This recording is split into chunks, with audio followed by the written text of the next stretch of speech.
It takes a certain kind of ambition to do what farmers do. Between the hours and the hard labor to the public scrutiny and bureaucratic maze running, it's not an easy task. While the agriculture industry feeds millions, quietly tilling and producing behind the scenes, many forget that our food comes from the hands of real people with real stories. Join us as we share stories from those with boots on the ground and unearth unique perspectives on agriculture's biggest conversations. It's time to grab your shovel and get to work. I'm Don Shafer, and this is Digging In with UFA. In this unique episode of Digging In, we're exploring an all-encompassing topic that affects not just the food we eat, but the economy and the processes by which that very food gets to our tables. How do tariffs impact agriculture? Though often a controversial subject, how new trade policies influence and affect growers, producers, consumers, and the global market. Today, we're digging in to the truth about tariffs. Farming is more than its product.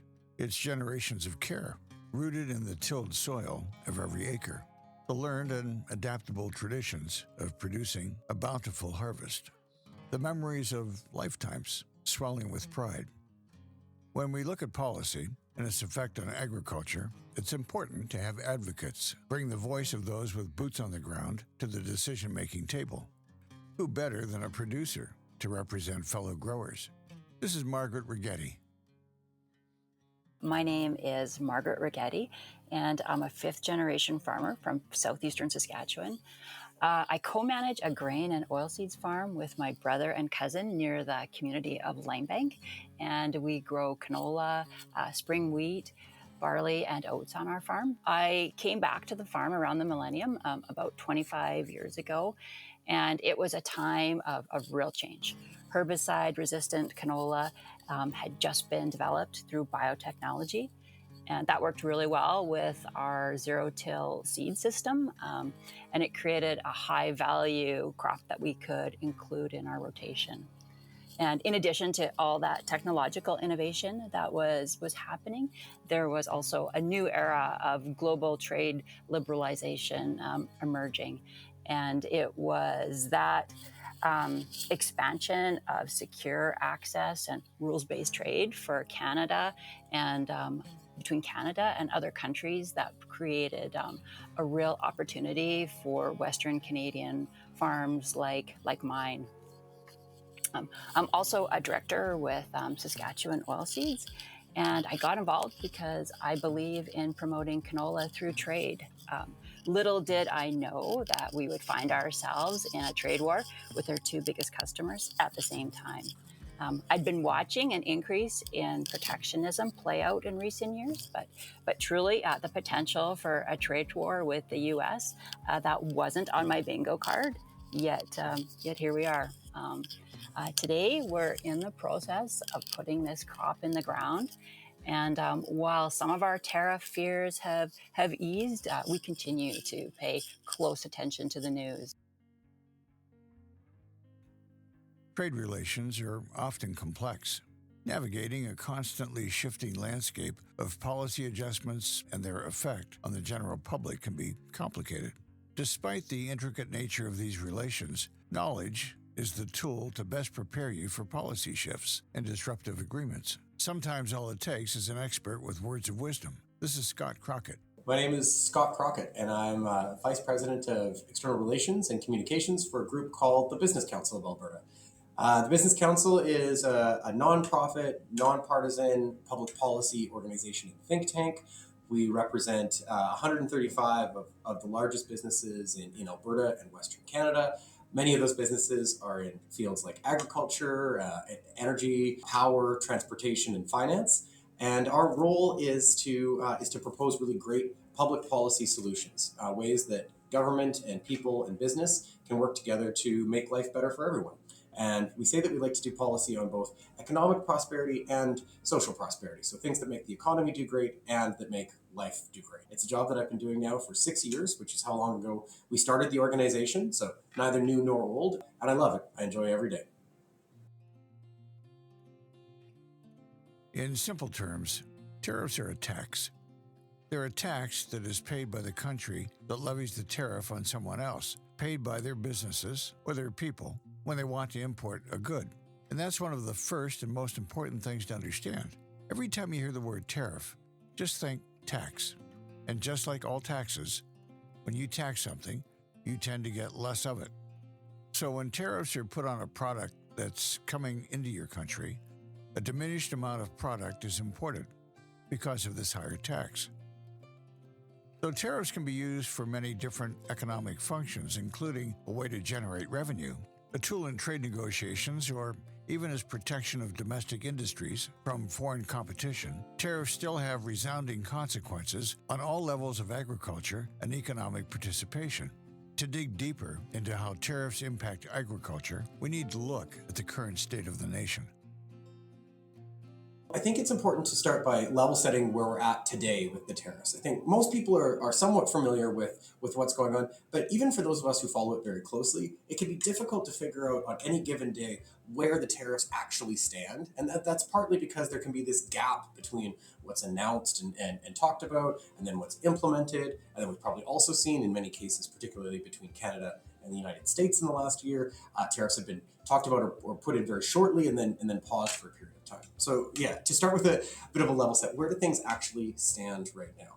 So from a Canadian perspective, Canada currently faces three kinds of tariffs from the United States that are in place. One of them are tariffs that were announced very early this year, early in the Trump presidency. These are sort of colloquially referred to as the fentanyl tariffs, and they were brought in with the justification of wanting some changes in terms of border controls, border security, immigration, and fentanyl, issues that Canada has really worked hard to address, I'll say as well. And so those were 25% kind of on everything, and then 10% on energy and potash. The reality of those that we'll get into later is that they've since been clarified that any goods that fall under the Canada-US Free Trade Agreement, what today is called CUSMA or USMCA, but what most of us probably still kind of think of as NAFTA, any goods that fall underneath that are exempt from those tariffs. So in practice, a lot of goods that might otherwise be subject to them aren't paying them. Who is paying tariffs is aluminum and steel. And so those have been subject to a tariff under the first Trump presidency, and then again now are facing a tariff, as well as auto parts, although that's an evolving situation of autos and auto parts, which are also receiving the same USMCA free trade treatment, although it's a bigger issue to trying to determine what the exact content, American or Canadian content of a vehicle is. Okay, so that's the US side facing Canada. Now, why are we talking about this so much at the moment? I mean, there's a couple of things that are happening right now. We're seeing, a period of time where tariffs and trade barriers are really going up around the world, which is very unique because for most of my life, tariffs and trade barriers have been going down. We've been talking about free trade agreements, global free trade, trying to get trade moving as much as possible. And now we're beginning to move in a bit of a different direction. I think that's something that we'll get into a little bit more. But something that's worth mentioning about tariffs, just sort of off the bat, is that there's usually kind of two big reasons that countries will strongly consider them. And I think both of those reasons are at play right now, particularly as we talk about Canada, the United States, and China. And one of those reasons is protectionism. Tariffs are also often talked about as a way to keep your own economy or your own industry protected from foreign competition, allow it to be more competitive within your own country. So that's one reason. And that can be a reason, although it can be a bit of a flawed one as well. And then the other one, and I think we're seeing a lot of this right now as well, is as a tool for political leverage. And this is where I think that the agriculture industry, producers, farmers, ranchers, often feel like they get caught up in the tariff fight. Oftentimes, the producers didn't do anything at all to cause the fight that they're part of, but food and agriculture is so important to people. I mean, food is important to us all, and also it can be politically important. People think about it and hear about it, and I think that's one of the reasons why ag gets caught up. Ag commodities are used as political and protectionist tools all the time, and this happens both internationally and domestically. And as canola growers, we're used to that. China is a good example, right? They are masters of geopolitics, and they definitely know how Canadian canola is. And so, not only is it Canada's most valuable crop, but it's a made in Canada crop and a named after Canada crop. So, yeah, the fact that their most recent tariff announcement came on the eve of a new prime minister being sworn in, that was no accident. It was strategic, and of course, it wasn't the first time. And in fact, when I heard that China had announced tariffs in response to our 100% tariff on Chinese EVs, I just had this sinking feeling of, oh no, here we go again. Canola farmers paying the price with China. Yeah, there's nothing new about this. When you add up all of this tariff impact and you sort of zoom out from it from a general public perspective, what does it mean? It means that economies are slowing down. Both the Canadian and American economies are going to lose points off of their GDP as a result of these tariffs, and that means pocketbook impact for every Canadian and every American. Tariffs are pro-inflationary, so that means that there's a very strong likelihood that they're going to increase inflation. The simplest reason is because they make things cost more. And many of us may have seen headlines, particularly in the United States. I'm based in Canada, but particularly in the United States, where tariffs have increased the costs of certain goods, and there's been some pushback against it. And then there's the big impact that there's a realistic chance of a global recession right now, and that's being priced into international markets. And that's largely a result of the trade wars that have kicked off in early 2025. Economically, we know that when taxes increase, consumer prices increase. Through the pipeline of production, we also know that the cost to produce will also increase, affecting the overhead of production facilities. Given the current and unusual tariff situation, how are agricultural product prices expected to change? And over the long term, what real-world impacts could these significant tariff shifts have on both consumers and producers? Tariffs have this blast radius that they hit in terms of how they affected industry and the overall economy. So, sometimes we can look up and we can see a direct product and we can see the price of the tariff that it's paying. We've talked already about, the canola tariffs put on by China. But actually there's this collateral damage throughout the industry. And I'll tell you a few of the ways. So agriculture is much more than the final food that's produced, although that's, a really important part of it. There's all this structure and infrastructure and equipment behind it. Equipment is one thing in particular that I'd mentioned we're really following with some level of concern, would probably be the best description. Heavy-duty machinery, kind of machinery that's used in farming, is potentially subject to tariffs, on both sides of the Canada-US border. And so I've spoken to companies who provide that equipment, who sell it to Canadian farmers, combines and other large pieces of equipment, and they tell me that they're concerned about these tariffs, but it's still unclear exactly how they'll be implemented and how they'll come in. And so I think it's fair to say that the full impact of them hasn't been felt in that segment, in part because companies rushed to put equipment on one side of the border or the other before the tariffs came into place, hoping to insulate at least this business cycle, this growing season, from as many of those implications. And that's actually a great example of the other ways that tariffs have this, this blast radius of an impact, is that even the threat of them, even tariffs that don't come into place or come into place for a very short amount of time, impact other areas in industry, other areas of the ag industry. In the case of beef, just the threat of tariffs caused Canadian herds to be reduced significantly as people moved their cattle over to the south side of the border in anticipation of that. Every company that I've talked to that was able to stockpile product on one side of the border or the other in anticipation of how the tariffs may hit. And all of these things have a cost. From the perspective of Western Canadian farmers, as we record this, we're right in the absolute thick of the seeding and planting season. And those farmers had to make decisions about what they're going to plant based on imperfect information about what the tariff environment might look like afterwards and the prices they might be able to get for their products. And so they had to just make the best of the situation without necessarily having all the information about what it's going to look like on the other side. And that will change some planting decisions. All of these things have impacts. We hear really directly from folks, particularly in Alberta and also in Saskatchewan. Our economies are just so incredibly integrated in terms of the impacts that these tariffs and the threat of tariffs are having. I'd say the story really begins with canola. We're the world's largest canola exporter, and our largest market for canola, particularly canola meal, is China. And China has slapped a 100% tariff on our canola oil and canola meal. That effectively shut out our biggest market. When you're exporting something in, you just can't possibly afford to pay a 100% tariff. And the domestic side of it can't afford to pay that either. So the biggest impact was felt on canola instantly. What I've heard directly from the folks involved in it is that was about $1 billion impact on the Canadian economy, almost with the stroke of a pen. $1 billion in one day. And how does that feel at the farm gate? Well, a way to think about that would be there's about 40,000 Canadian canola farmers, primarily in Alberta and Saskatchewan. Alberta grows about a quarter of Canada's canola. Saskatchewan grows about half of it. And when you divide that $1 billion out, think about that like $25,000 for an average size farm. And averages probably don't do justice in this case. In many cases, it would be significantly above that for others. So that's the one kind of firsthand canola bit. And I think it's also worth mentioning that the other firsthand accounts that we hear are just the cost of the uncertainty. There's a mental cost to this, just the amount of mental calories that you end up going through thinking about what you're going to plant or how you're going to be successful, and also a business cost, this uncertainty about how much to plant this year, what price we're going to be able to get for it. All that is really heavy. The other side that I think has been most significantly affected would be cattle. And this is more of a Canada-US story. And again, it's a story of great uncertainty. At the moment, most folks that deal in the cattle business have been on a roller coaster ride for this year.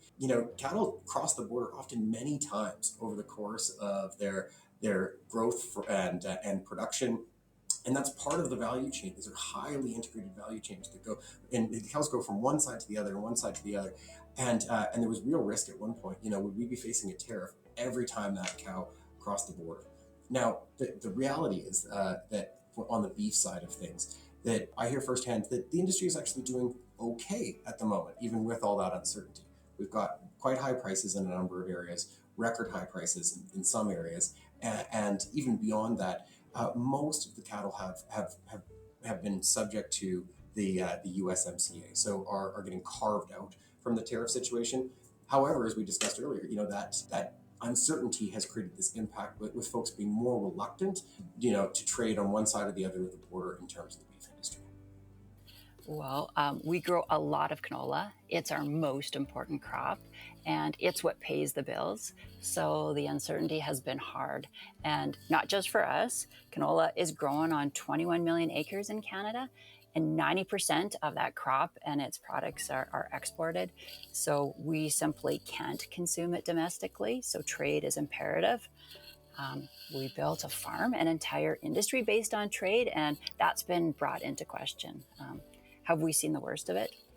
Will there be more tariffs? And if so, how do we proceed, right? We have debt payments. We have children planning futures. Should they become farmers? That's a question they're asking. My son is planting his first canola crop, and he wonders where the prices will be this fall. And while prices have come back, I can't completely reassure him because we could be collateral damage in a trade war. Well, we expect to see increases to costs from phosphate fertilizer, which we'd be typically looking to purchase in the upcoming months. And we also expect to see an impact on farm equipment prices, although I would say that is still unknown. And basically, it just makes it hard to move forward. And that has such a knockdown effect on our rural communities because, when farmers do well, our communities do well. I would say that our farms have the resilience to weather short-term downturns, but what do things look like longer term? And I attribute my own success in farming to trade. But I wonder if my children will be afforded the same opportunity. The uncertainty about the future is difficult. Yeah, so we're focusing on the things we can control, like growing our best crop, managing costs, and staying connected to the people around us. Tariffs and trade wars can create significant challenges for farmers, but governments can play a crucial role in providing support. What measures can governments take to help farmers, growers, and producers navigate these turbulent times? From direct subsidies and financial aid programs to market facilitation initiatives, are there policy interventions that can mitigate the adverse effects of tariffs? Bottom line, is our government doing enough? This is an area that the Canadian government has indicated that they're focused on, and my work and our work at the Business Council of Alberta is public policy work, and so this is what we do: is try and encourage governments to implement both the short and longer term strategies that they can to help Canadians do really, really well. I can say first and foremost that we've been pushing for just more focus on the agricultural side. I think that in itself is a really important point. Canada has elected a brand new government now, and my hope is, and what our encouragement to them has been, is that they put a really strong person in the agriculture portfolio and give that person a seat at the most important cabinet tables, at the big table where the big decisions are made. I think it's true that, frankly, sometimes agriculture has been pushed to the sidelines as a secondary or tertiary concern. And even in the last few months, I think in Canada, we've seen a lot of discussion about the auto industry, tons and tons of discussion about the auto industry and the tariffs that it faces, which are significant. And I'm not sure that the average Canadian has seen quite as much discussion of the tariffs facing the ag industry. Having said that, there are some things that the Canadian government has done and can do. First and foremost, the main program that the government of Canada has been using to address the tariff impact is AgriStability, a program that many producers would previously be familiar with, but it's been really enhanced this year in two particular ways, from a maximum 80% compensation rate to a 90% compensation rate. This is similar to a recommendation actually that we've been making for years to AgriStability, that they rethink this. And it's just a short-term measure right now, but I think there's a good chance they may rethink it in the long term. And they've doubled the cap from 3 million to 6 million for 2025, and furthermore extended out the enrollment period so that producers can enroll in the program quite a bit later than they otherwise normally would. So those are a few meaningful monetary actions. One of the challenges that the government of Canada is dealing with, and maybe we can get into this a little bit more, is that there's very little revenue coming in on the Canadian side of these tariffs, and that can be one of the sort of offsetting pauses. But the tariffs that we've put on China are producing almost no revenue at all, so there's very little to work with in terms of additional revenue to compensate Canadian producers. The other thing that the government of Canada is doing, and I think we'd encourage them to do even more and more of, is a long-term strategy. And there's two components to that. The first is diplomacy and negotiation. We are in a version of a trade war.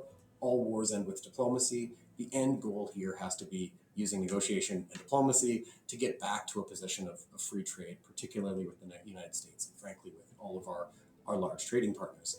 And then the second part of it is market diversification. I think Canadians are realizing that we've been way too dependent on one market or a couple of markets for a lot of our products, despite the fact that we have good trade and even free trade agreements with a lot of the world. And that's probably the medium to long-term strategy, is how can we open up more of these new markets so we have more options to sell our products into. Advocacy in agriculture is not just about lobbying for favorable policies. It's about creating a unified voice that represents the diverse needs of the agricultural community. Advocacy groups play a crucial role in shaping policies that support farming practices, fair trade, and economic stability. Agriculture organizations leverage their extensive networks to influence policy decisions, raise awareness about critical issues, and provide valuable resources to farmers. This collaborative approach ensures that the interests of the agricultural sector are well represented in legislative processes. Advocacy efforts help bridge the gap between growers, producers, and policymakers, fostering a better understanding of the challenges faced by the agricultural community and enabling more effective solutions.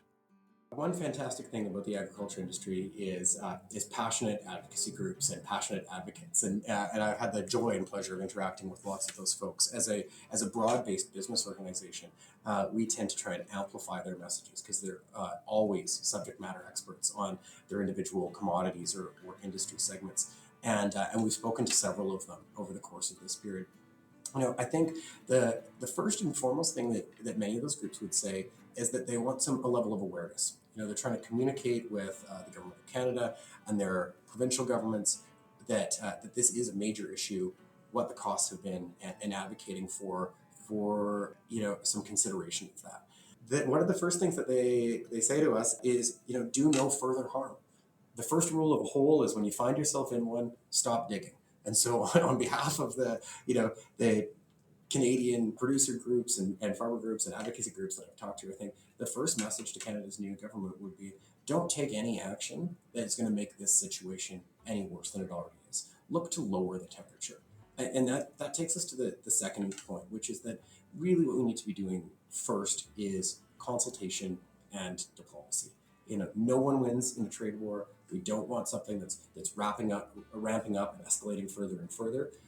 If we look to the South with our American counterparts and their, frankly, trade war that they're having with China, it's ramping up and up and up, with blanket tariffs on all products in excess of 100%.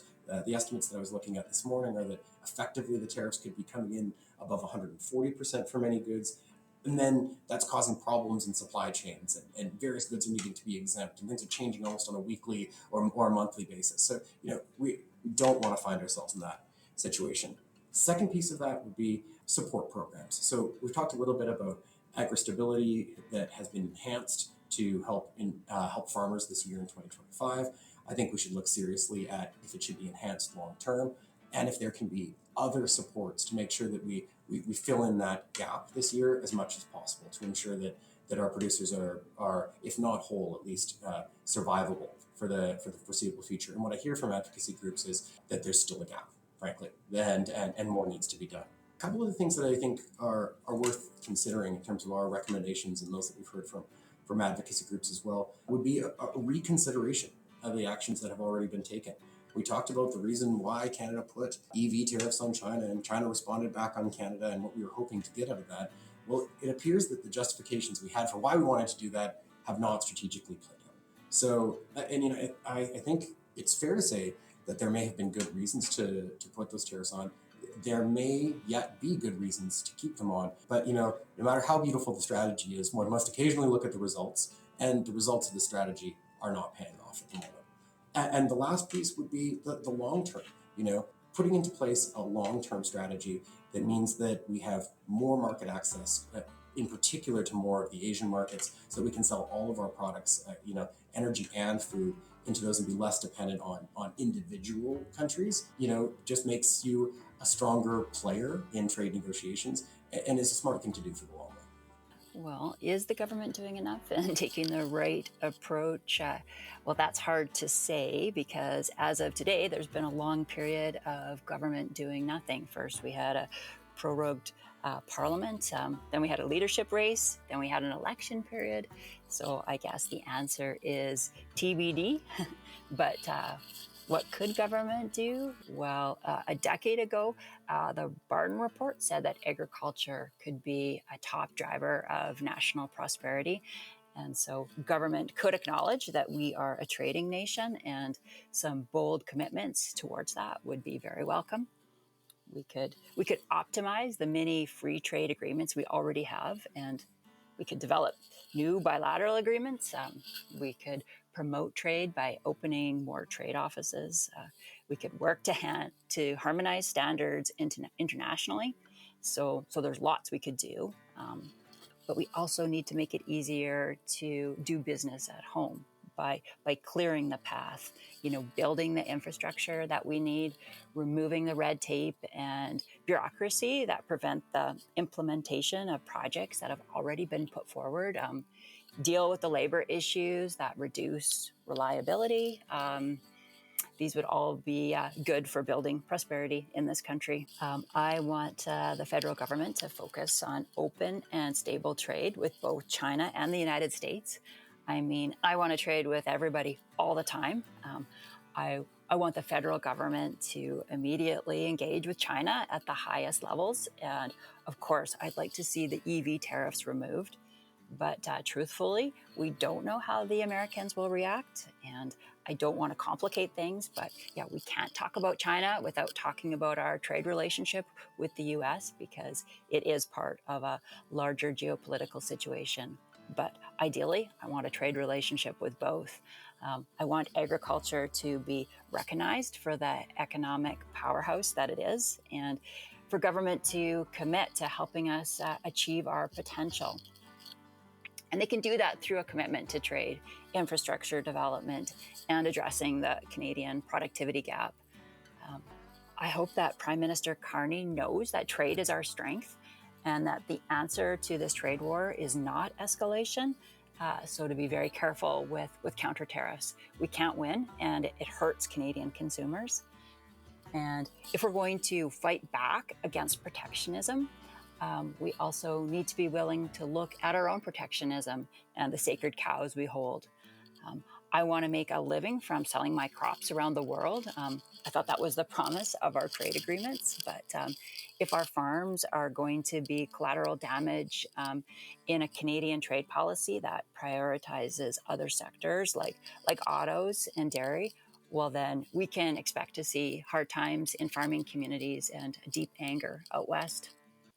Knowing the systemic impact of tariffs and the pattern of shifting global trade policies, what does the future look like for trade impact on agriculture in the coming years?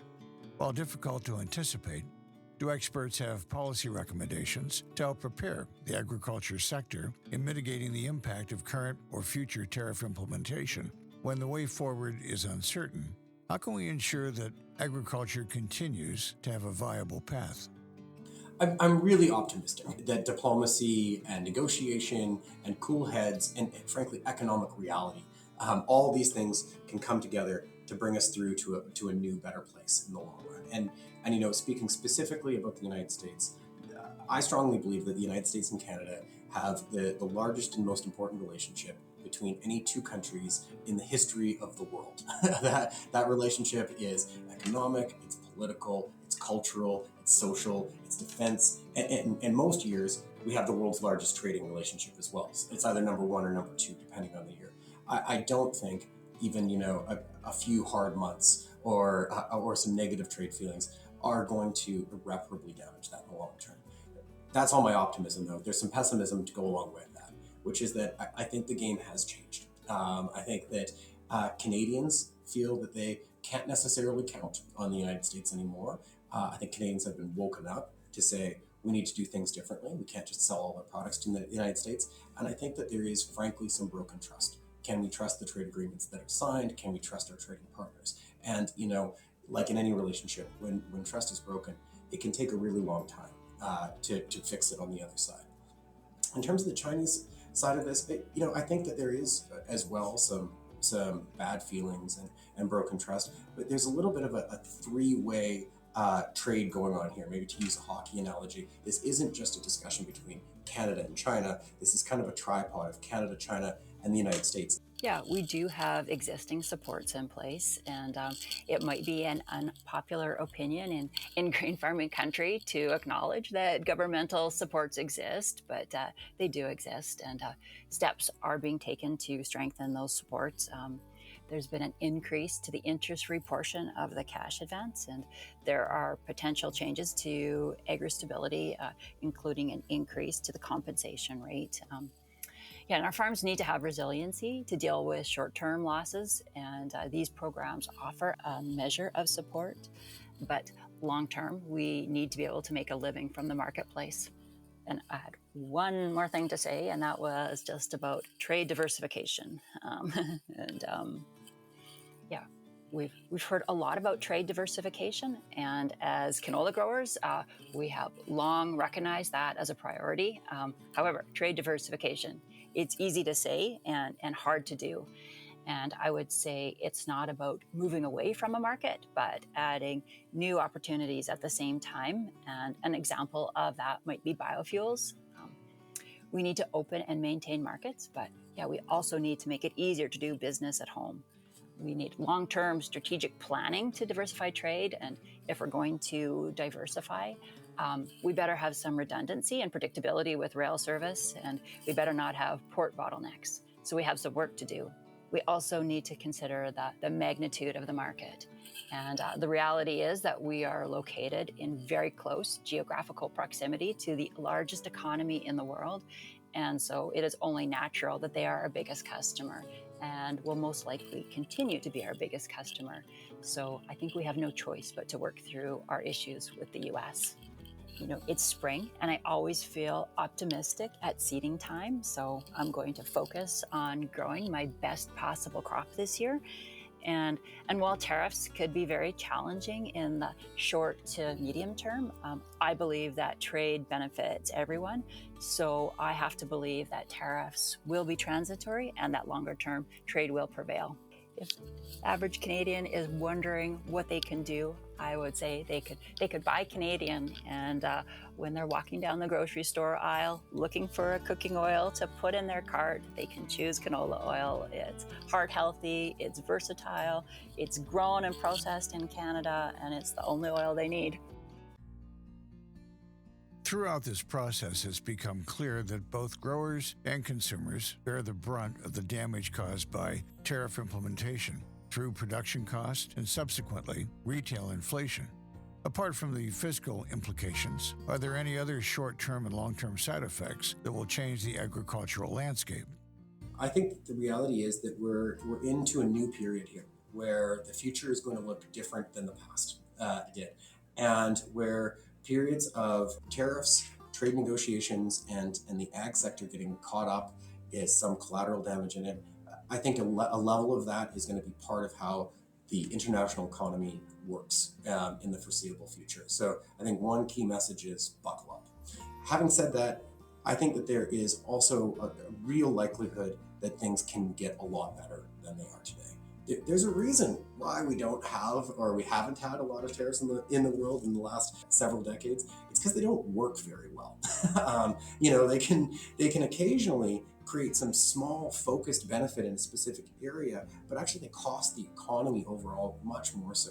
And actually we saw this with Trump's tariffs in his first time in office, which were primarily relative to Canada on steel and aluminum. They may have created a few extra steel jobs in the United States, but actually they cost more jobs elsewhere throughout the United States by just increasing the cost of the input steel, which slows down construction and all kinds of other products. So, these things don't work very well. So that gives me optimism that things will in fact get better, because reality has this way of imposing itself. When goods cost more for people, when supply chains are harder to move around the things that we need, that has a tendency to bring us sort of tethered back to reality. And furthermore, there's political justification being used for some of these tariffs in addition to economic. And I think those political problems have political solutions. So, we can sort of talk about those things and do them differently.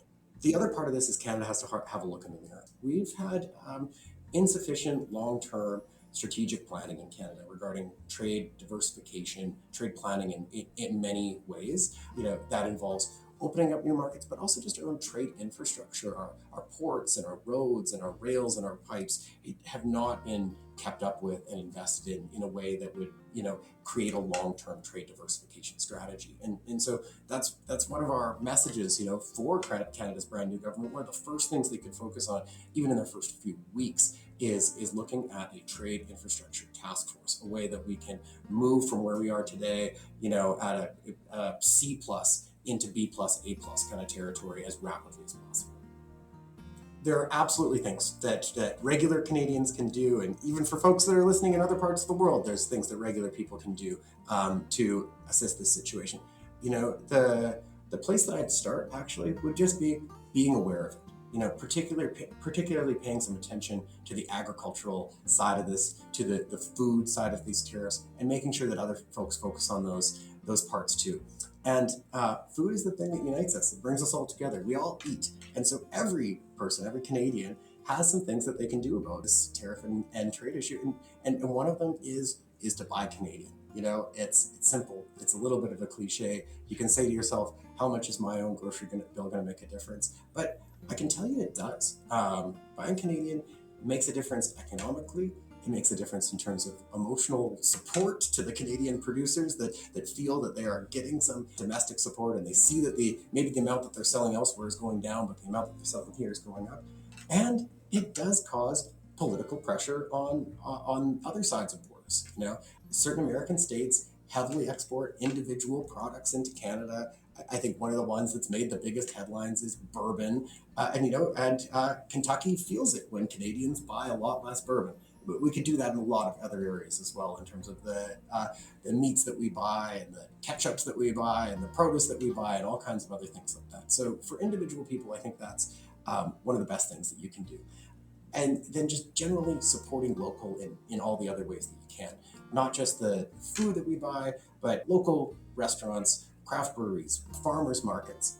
Thanking a farmer can go a really long way. We've talked a little bit about the emotional and mental health side of this. It does take a toll. And then the other big thing that I'd say that people can do is engage politically. Half of the justification for tariffs involves political objectives. So that means that engaging politically can help solve those things. And for a regular Canadian, I'd say that means engaging with your MLA or your MP. Canada's just had an election, so we've got a whole refreshed crop of members of parliament, many of whom, maybe all of whom, are really interested in hearing from their constituents about what they're worried about. And we can encourage them to do a couple of important things. One is to just put agriculture high on the mandate. And if you live outside of an agriculture-focused region, if you live in a big city or something like that, it's even more important that you do this, because the MPs from downtown Vancouver and Toronto are often a little separated from the agriculture industry. And hearing from you that you want this top of the agenda is important. Encourage them to put agriculture right around the big decision-making trade table, to put it at the top of the agenda in terms of the mandate that's given to the next Minister of Agriculture and the selection of an important person there. And then encourage the government, once they've done that, to do some of the things that we've talked about now, to engage in diplomacy, to support producers today, and to create a better long-term trade and trade diversification strategy. I'm not sure I see that anytime on the short or even immediate or medium-term horizon. I think that some aspect of tariffs and tariff fights are going to be part of at least the medium term. However, I do think things will get better than they are today. In fact, I think as Canada enters into a review or maybe even a renegotiation of our trade agreement with the United States over the course of the next year or so, I think that's going to create opportunities to smooth out some of these trade bumps and hopefully enter back into a place where we have mostly free trade over the long term. I think there's opportunities with the Canada-China relationship to pour some cold water on that fire as well and get things better. But I think, frankly, for all Canadians, and in particular for those who produce our food, they do need to settle in for a period of greater tariff and trade uncertainty over the next few years at a minimum than we've had for the last couple decades. Maybe just the last thing that I'd say is engaging in this process is really important. Listening to podcasts like this, understanding what's happening in the tariff and trade environment, the information flow can be overwhelming, but for regular people, inserting themselves into it and being part of it is really important. And especially for ordinary folks, I think engaging politically is one of the best things that we can do. Put this on the agenda of our politicians, say we want agriculture to be one of their core focus areas. And for Canadians, let's push ourselves to do way, way, way better. Let's pull together as a country and let's expand those ports and those rail lines and those pipelines and those roads so that we can be a stronger country, so that our economy is doing better, and so that we're less dependent on decisions that are made in other countries' capitals in the future.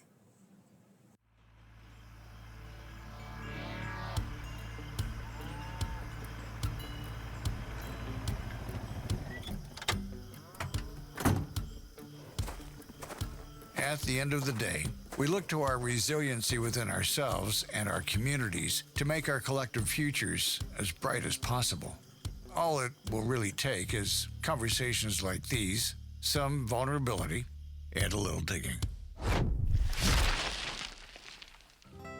Thanks to the support of UFA Co-operative, we're able to share stories from those who live and breathe agriculture. We'd like to thank our guests for sharing their insight into the future of agriculture and for being with us today. For more information and a new episode every month, visit ufa.com. With listeners like you, we'll continue to dig a little deeper here on Digging In with UFA. I'm Don Shafer. Thanks for listening. Another Everything Podcast production. Visit everythingpodcast.com, a division of Pattison Media.